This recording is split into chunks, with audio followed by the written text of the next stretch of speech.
In the heart of Nigeria's southeast region, a tale of two economies unfolds. Enugu State stands tall, its internally generated revenue, IGR, soaring to over 180 billion in 2024, a staggering 381.44% growth from the previous year. This remarkable surge is a testament to the state's innovative approach to tax administration and digitization.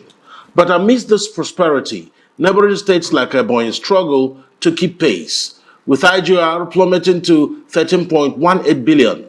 As the region navigates the complexities of fiscal independence, one question remains: can the Southeast sustain its momentum and join the ranks of Nigeria's economic powerhouses in raising monies by themselves, and at what expense? This is the Eastern Eye. I am Alex Obodo.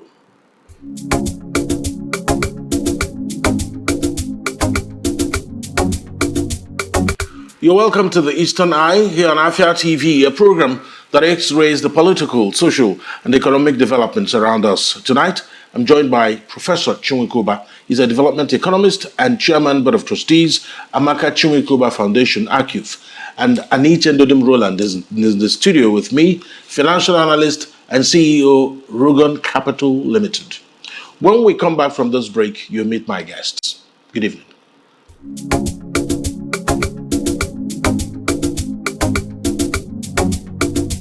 You're welcome back to the Eastern Eye here on Afia TV. The latest comprehensive data on internally generated revenue, IGR, for Southeast Nigeria, comprising Abia, Anambra, Ebonyi, Enugu, and Imo states, comes from the National Bureau of Statistics, NBS report. That is as of current date, October 30th. And of course, but a lot of things combined, but we'll just try to look at how did those states arrive at the figures they currently have. Why are some states doing well? Some others are not quite catching up. We'll find out from the conversation tonight. Here with me in the studio is Anitche and Ndudim Rowland. He is a financial analyst and CEO of Rugon Capital Limited. Let me start with you. Enugu seemed to be the state with the highest number. Yeah. And what factors do you think contributed to Enugu's remarkable 381.44 year-on-year growth in internally generated revenue, IGR, in 2024? And do you think there are ways other states can maybe take a look, especially within the Southeast, and replicate this success? Okay. In this country, we don't tend to look at historical records. What has happened in the past before you look at what is happening in the future. Enugu State, under the last administration, was doing 1.8 billion per month on a monthly, 1.8 billion on average. With this new administration, we're seeing a record 180 billion, which translates to 15 billion. And so it raises a lot of issues. So we need to probe. Yes, inflation is on the rise, which tends to, because with money supply on the increase, and with the devaluation of the naira, there's more allocation to the states, even though the value has been greatly diminished. And so, most likely, you will see a trend in increase in IGR. It's a given, because there's also an increase in prices of commodities. But the question now is, what is the percentage increase? These are questions you should be asking.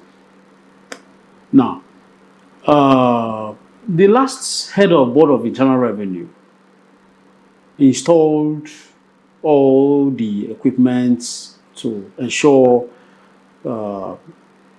collation and recording of revenues.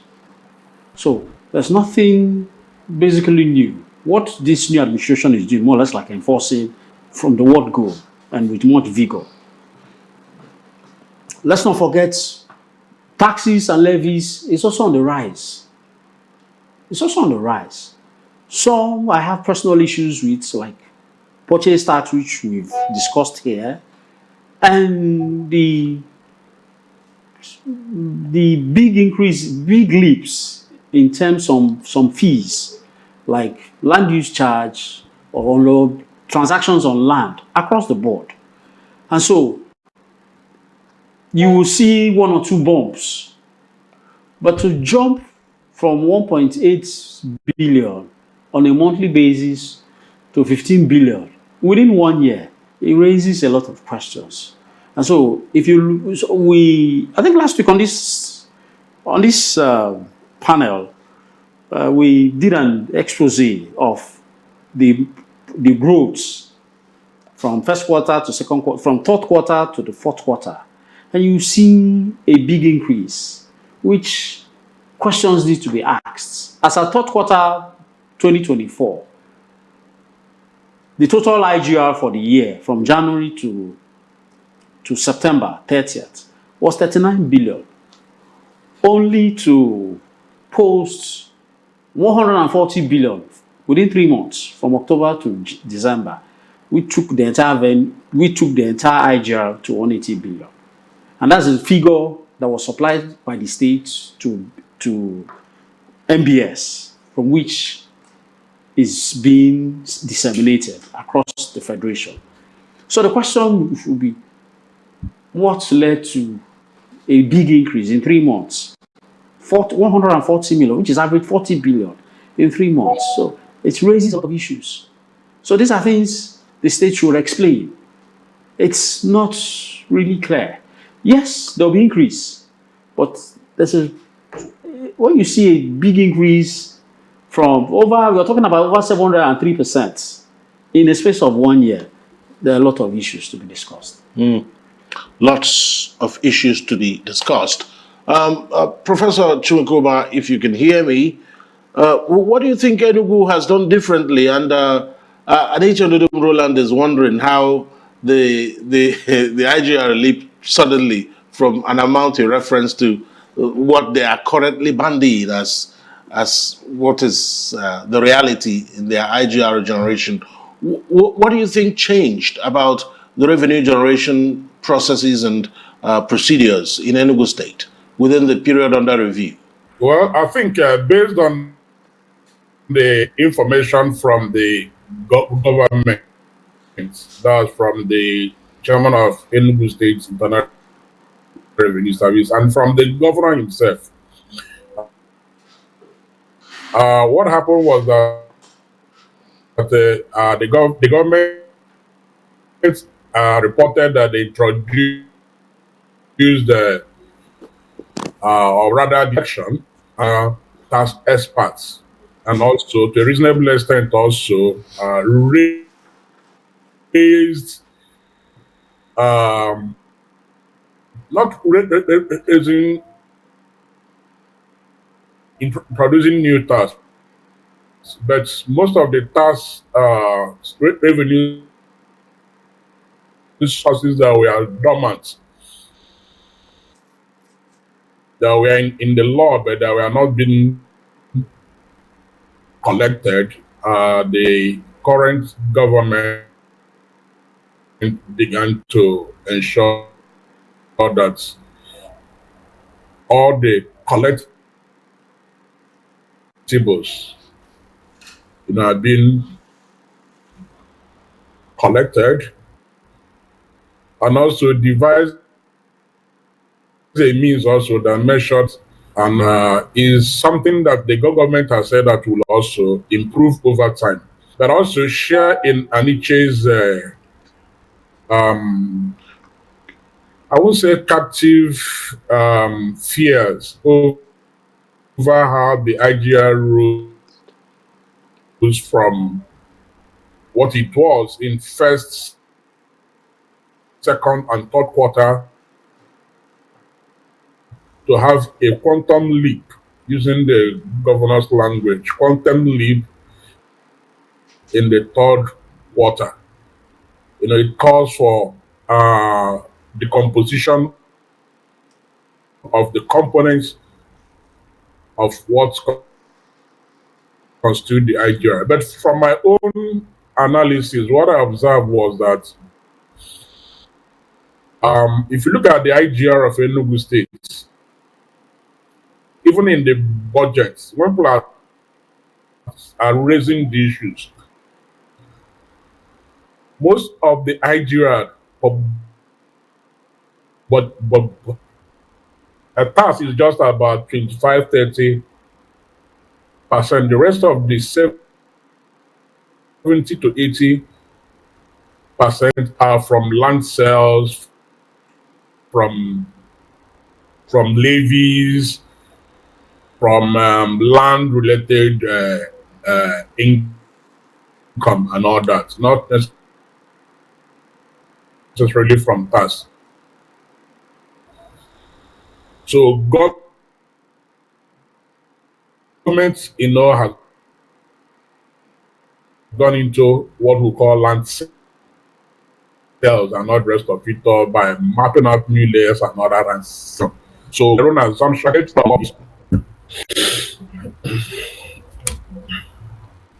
All right, Professor Oba, there seems to be a little lag in your network. Maybe Yeah, I just observed that. Yeah, my people will sort that out while I move now to Anitche to ask exactly how, with the distribution of IGR, Enugu taking the lead, Abia also following suit.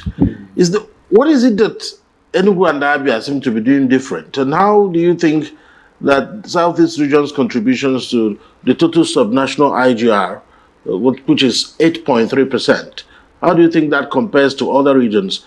And what are the potentials that are there for growth and development?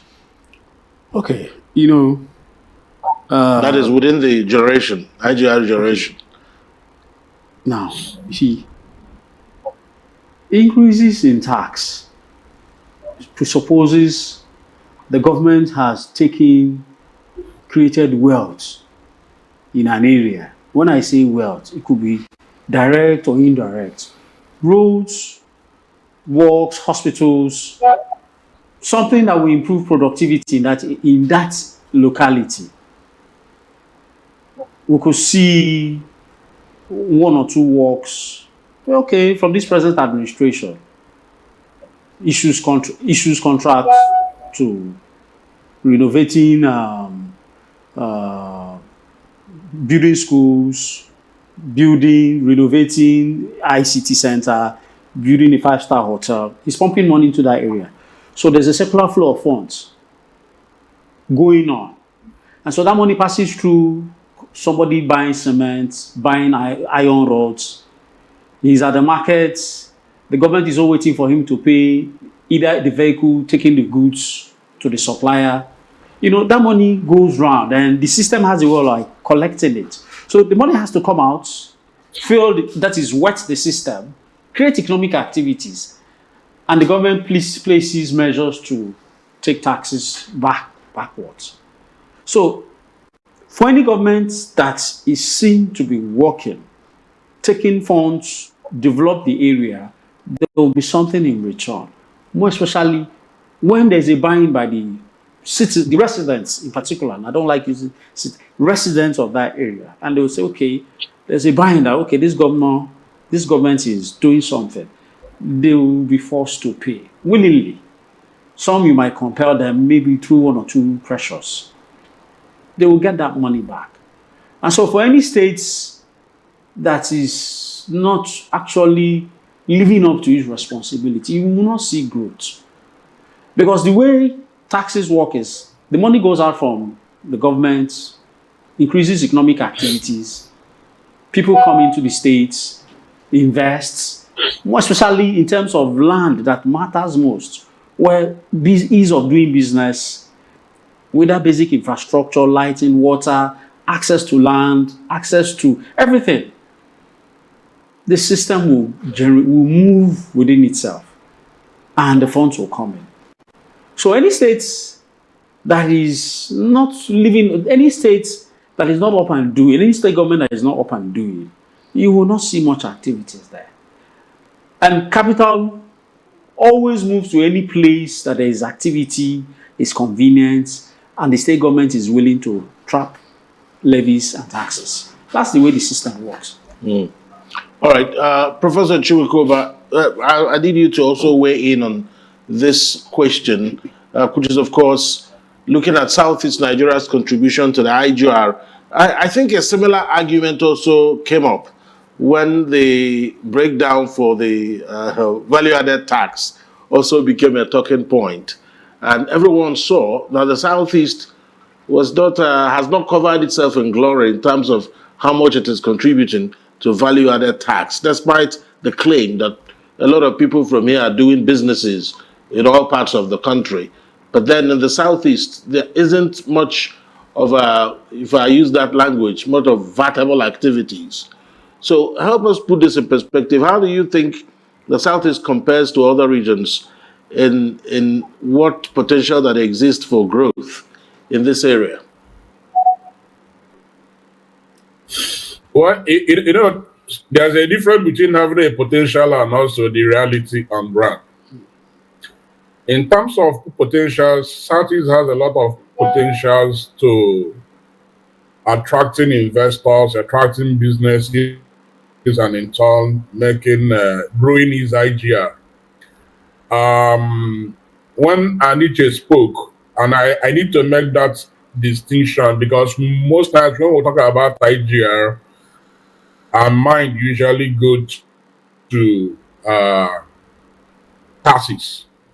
IGR is a component of tax and non-tax revenue that are internally generated. Before the network, went off, I did say that for Enugu State, Enugu's IGR mainly based on what is being budgeted comes more from sale of lands and land-related levies and all that, not necessarily through tax, as it were.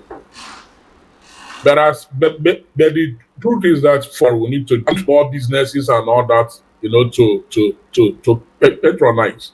So what I think we need to do at the Southeast to increase our IGR is not just to increase levies, increase land sales and all that, but also to make the business environment more friendly or friendlier to new businesses, to existing businesses, by providing those key infrastructure that are needed, that are help businesses to grow.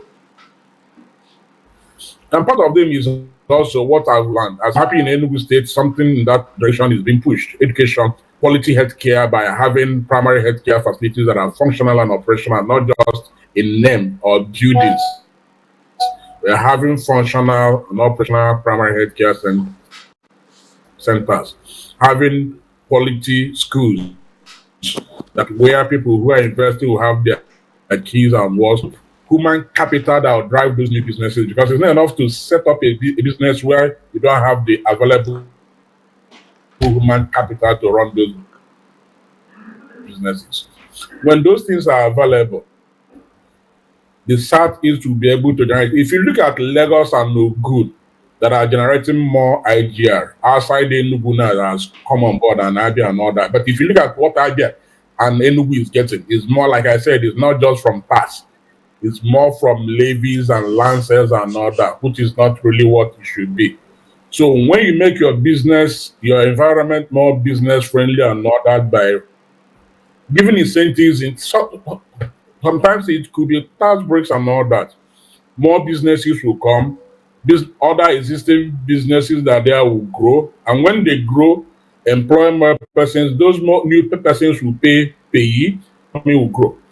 But if you begin to burden the people with so much levies and taxes and all that, in the short run you make so much money, but within the medium and the long run, you will lose more.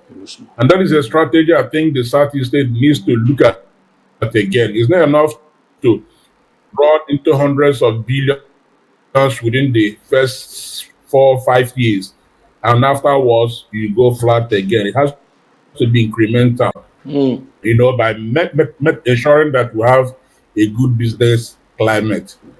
For now, we are doing the work we need to do, but I think do more. All right. I think I have to stay with you for the next question, Professor Oba.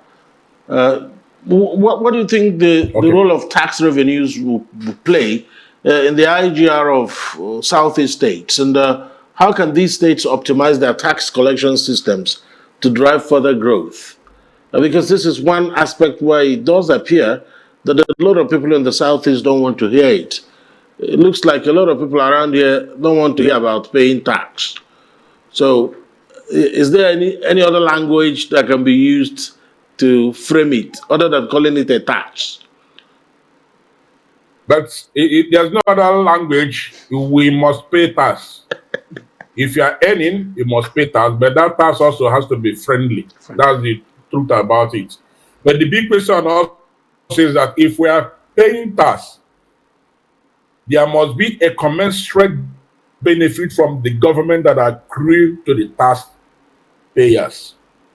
The taxpayers also need to be sure that whatever taxes they are paying and revenue accruing to the government are being judiciously, transparently utilized or deployed and accounted for. So when those things are begin to happen, it is one thing to digitize, is one thing to do all those things. But if people are not seeing the benefits of paying taxes, they will revolt in the medium to long term. That's what I tried to explain earlier on. So in the Southeast, in as much as we are bringing digitalization, bringing in more people into the task now, using some strategies and all that, the government needs to be more transparent, needs to be more accountable, and needs to show the people that they are with them. Fourth, currently should be able to take care of his recurrent expenditures.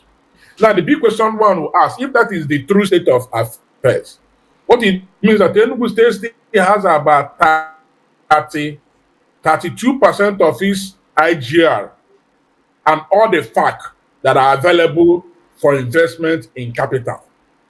So the big question is that when you look at the situation, are we really making such investments that will jumpstart the economy and make sure that things are working? Those are questions that needs to be answered in real time, because it's only when the people are sure that the resources that are being generated are judiciously being used, giving real accountability to what has been done transparently. On their own, they will pay tax. So it's not enough to say we've digitized, we've done this, we've done that. People need to see that these monies are being deployed to where they need to be deployed, and not just deployed, but also telling them how much has been spent on what and all that. Because it's not enough to do things without giving account of how those things were done. Because for me, the Enugu State government currently is doing so much in terms of road infrastructure and all that. But the other big question is that at what cost? Because people need to know at what cost and where the state is drawing the funds for the capital investment or capital infrastructure that is going on. That is what is called transparency. It's only when people are seeing these things transparently and accountability is there that they willingly pay. And when they willingly pay, the state will make more money through IGR. But if the people are not sure where the money they are paying is going into, then it becomes a Herculean task to get them to cooperate. Hello? All right. I think we'll have that glitch again. Let me come to you, Anitche and Ndudim, Rowland. The same question I asked is about the tax collection systems, and it's also about the taxes being collected. There's a lot of talk in the Southeast about taxes being too much. Even in the states where their IGR isn't high enough, there are still complaints. There are complaints in some quarters in Anambra about their tax. there's complaints too in Abia about their tax. Yeah, I can understand that Abia is also high, but everybody has a complaint about tax. Yeah. Is there a behavioral thing with tax? Okay. Generally, every human being doesn't want to pay tax. Even the white man, he tries to. They use the word avoid it. Tax evasion. Tax evasion. But there are No, measures. tax avoidance. Tax avoidance. Not evasion is the crime completely. Yeah. Avoidance is you go around it. And so the question is, for us in Africa, where ours is peculiar, there's no light, there's insecurity, the roads are bad, and presently the economy has really nosedived with the devaluation of the naira. So there's a lot of attrition. There's a lot of attrition. It's there. Now, depending on the state, I can't speak. I'm not in Abia or Enugu. I'm not in Abia or Anambra, but I'm in Enugu, and I know what I'm going through right now. I live in a block of 6 flats, 3-bedroom flats. It's 6 flats. Yes, I can hear you. Okay. And the same building I live in Lagos, is the same building our family has in Lagos, somewhere in Ajambadi. The land use charge in Lagos is 80,000 naira. Whereas the land use charge were served by the Board of Internal Revenue. It was 70,000 under the last administration. From 70,000 naira, it is now 238,000 naira. The roads in my streets is still not tarred. Till date, I moved in 2010. Till date, the road is not tarred. So please, what is the justification for hiking land use charge from 70,000 naira to 238,000? I just need answers. How fair is this? So this is just the issue. And it's the same, from what I heard, it's the same flat rates for properties in New Haven, Independence Layout, Gulf area. That's the catchment area. The same flat charge for properties around that area. Properties around Abakaliki area, close to all where the banks are, and even commercial centers, 415,000 naira. I don't know what it was before. For goodness sake. How realistic is this? This is just the issue. Once Nigerians will support you, even though you have 1 or 2 attritions, once they believe that this government is actually working for the masses, they will pay, they will support. Because when you take a road to any area, property values around that area goes to the top. When I say development, very good roads with proper drainages with water, the property values around that area will rise. Every landlord's value, property value will rise. He will notice an increase because he will also increase his house rents. The demand to even buy off his property rises. And so he will now say, okay, I think I've gained something. Look, let me send a portion. And even the matrix for arriving at land values is not complete. Because there has to be a valuation of such properties, even after development has taken place, by a valuer. But what we see these days is the state employs tax consultants, which is even criminal for tax consultants to assign values to properties. Because the valuation law prescribes that only an estate valuer can value and give an opinion of value of any landed property. When I say landed property, land, plants, and machinery. So what we see these days is tax consultants with their softwares come in, do an evaluation, send their reports, and assign what the value is and taxable dues for each building. That is completely wrong.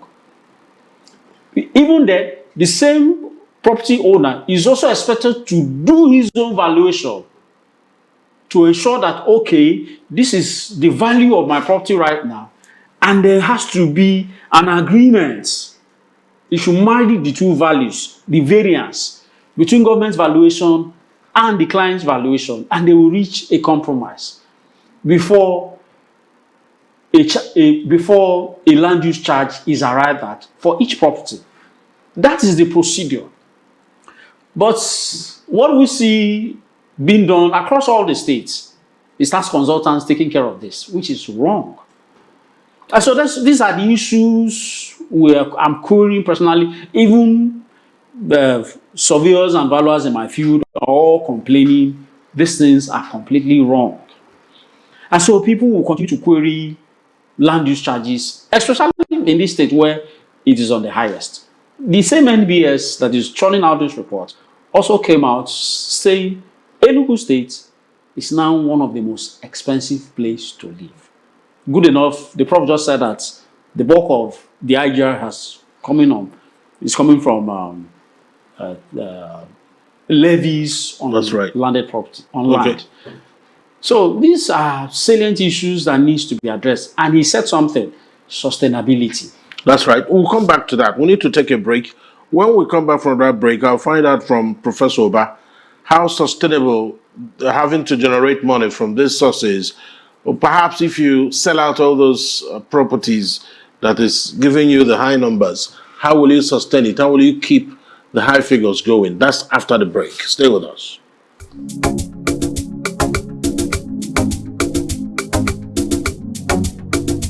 You're welcome back to the Eastern Eye here on Afia TV, a program that x-rays the political, social, and economic developments around us. My name is Alex Obodo.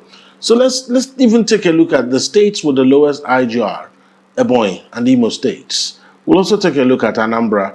The governor is someone who's headed the central bank. The natural expectation should be that, well, there should be some high notes and high numbers from Anambra State. But let's look at the states just at the lowest levels, Ebonyi. Professor Oba, what do you think is responsible for Ebonyi posting such a low number? I think from what I'm seeing, it's among the lowest in the country, if not the lowest. Yeah, I think is a miss. Yes, I'm here. Can you hear me? Yes, I can. Go ahead, please. One reason could be the current economic activities ongoing in the state, the number of persons, the number of businesses, and all that is there. The second one could also be leakages. It's not as though that the state is not generating enough, but because there are still leakages as a result of lack of digitalization of their revenue collection systems. A lot goes into private pockets that will come to the state government. The third one could be also there are a lot of incentives also that is going on currently to encourage businesses, small businesses to grow, to also encourage new investments to come in, to make sure that the people begin to earn a little, have a balance before they begin to pay the requisite taxes and all the rest of it.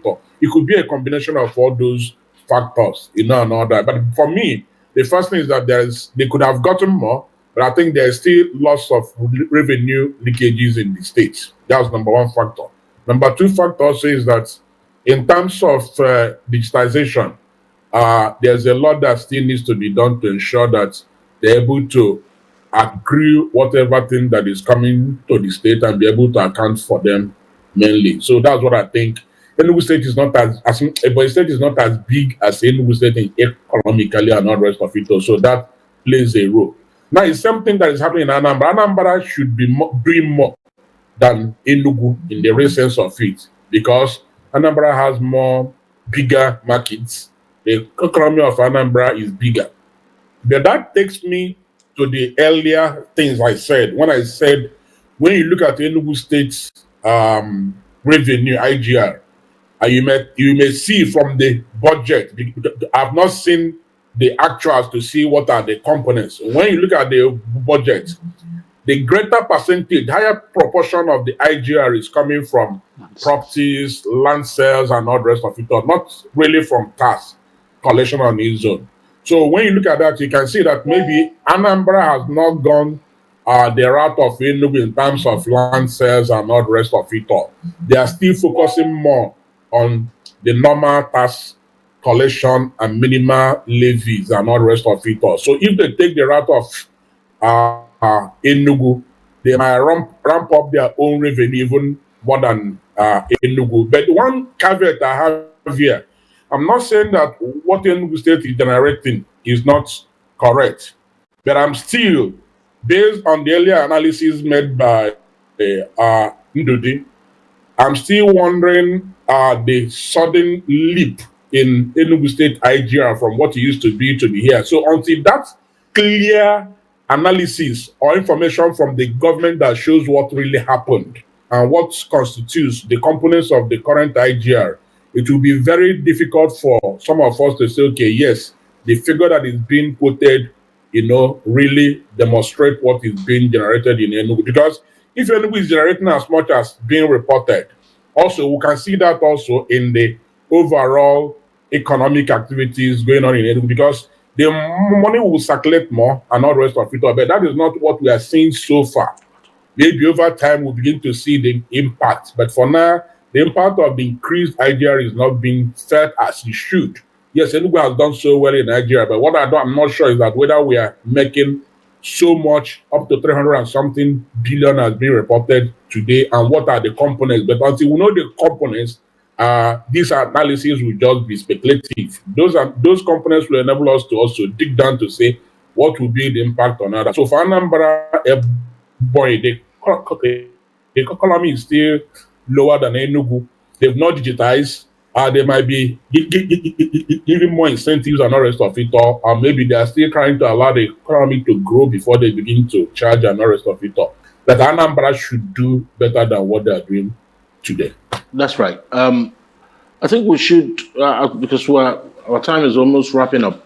I wanted a word for Imo State, Ndudim and Anitche. Imo State, one would look at Imo State and say, well, it has some oil-producing interests, even the issue of natural gas. Yeah. So what's going on? Why are the revenues low? See, there must be, like Prof said, there must be a policy towards driving growth in one sector of the economy. Okay, let's use the case of Enugu State. Lagos was overpopulated. What did Enugu State do? They came out with a policy where access to land, easy, transparent, swift, and affordable. Companies moved en masse into Enugu State. They opened the doors and granted them access to land with certificate of occupancy that was swift. So everybody moved, took advantage of it. All the whole industries, all in Lagos, all moved to Lagos, all moved to Enugu State, because they started comparing the taxes in Lagos and Enugu State and took advantage of it. And so, for any state, even in the region, it's okay. Do I want to improve new housing area, so that when I open up new housing areas, I can now take land use charge in those places? Or I'm going into an industrial area, either industrial layout or industrial sector, where I map out an area for industries, like in Imo now, where there's gas, with oil companies around there. Okay, we want to open an industrial area where there will be a mini grid that will serve those areas. Whether it is exclusive or low income or middle income, you create it. And you, in return, demand for land use charge. You will see movement. And the beauty of it is that the amount of money that will come from private hands will even outweigh what government has invested in that exact area. I was hoping that, okay, the fact that in Ebonyi, the governors went with bridges and roads, I was hoping to see, okay, we want to open new areas in Abakaliki, right to Ezambo, or to Izi local government, because the Izi local government is just behind the state capital, which is Abakaliki. So you take housing areas to those places. Or even take housing areas to up to even local government where the state capital will move, the state capital can expand. So we're looking at something deliberate, a conscious policy, rather than going around taxing an already built up area with less amenities to see. So these are the issues they need to look at, and not just trying to squeeze people out of the small money they have. No, it don't work that way. All right, great. Professor, as we go now, have barely 4 minutes to do that. Let's take a look at what the role of digitalization play in enhancing IGR collection, because it looks like some of the states who are scoring high numbers are saying that they have employed smart ways of collecting taxes. Do you think that this is playing a positive role or making positive impacts in the IGR? Talking about Enugu and Abia, and how can others key in and the Southeast benefit from this and attract more investments to the zone? Yeah, you can't wish away the positive impact of ICT or digitization in tax or revenue collection. I like using that word, revenue collection, not just tax, because IGR is both tax and non-tax revenue. Let's use Enugu State as a case study. As I said earlier on, even everybody that has said they are not doing as much as they're supposed to do, so also as a result of leakage. But when you digitize, you're able to follow through from the initiation to the payment to the accounting to all the rest of it all. So it makes us somehow. We have somebody can just go on Enugu State. Wow. We seem to have a very big challenge with Professor Bass' Yes. connection. It's actually affecting the conversation. But just as we wrap up, Anitche and Ndudim, Yeah. is there a collective way of approaching this? But it has to just be every state must fend for itself, as it is. Yeah. No matter the claim you make about regional integration, every state must fend for itself. And if they continue to do what they were doing, talking about Ebonyi, Imo, and Anambra, do you think that they will have positive outlooks? Yeah. Trying to add to your question about digitization of collection of taxes. It's no doubt is a game changer. I mean, my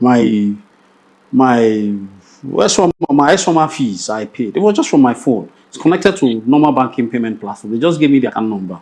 I made the payment. There's no interface with any other person. They told me the fee. I made the payment. There and there, I got an alert. My payment has been made, and I got an e-receipt that has been paid. It's swift, simple. There's no middleman you're going through. Very good, very beautiful.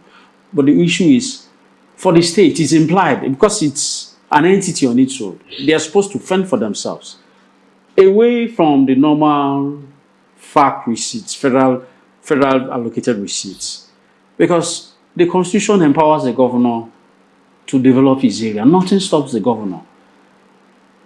The Land Use Act empowers the governor, so every business is on land. So the excuse of waiting for the governor, for the federal government in this 21st century, it holds no water.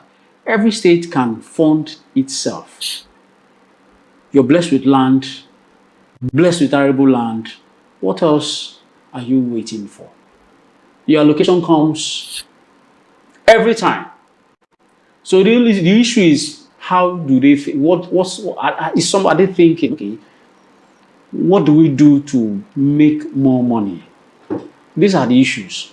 And you see, a person that has not built or managed any business, there is no way, even if it's in the classroom teaching, what you do in the classroom is completely different from what you do on ground. That's right. If you've not done it, if you've not managed it before, if you've not built a business or managed a business, there's no way you will do anything new. I think this conversation will continue, especially when we have more time. I think we'll create that. I have to thank you so much, Anitche and Ndudim Rowland, financial analyst and the CEO of Rugon Capital Limited. Thank you for your analysis tonight on the Eastern Eye. Thank you. And Professor Chiwui, who joined us virtually. The network let us down here and there, but thank you. Would it allow us to do honestly? Yes, we will. We will have an encore. We will have an encore. Maybe we will make plans to chauffeur you to the studio to do the analysis. Okay. Thank you so much for your analysis tonight. All right, thank you. All right. Thank you. That's the Eastern Eye for tonight. We'll be here tomorrow for another episode of the program. My name is Alex Obodo. Good night.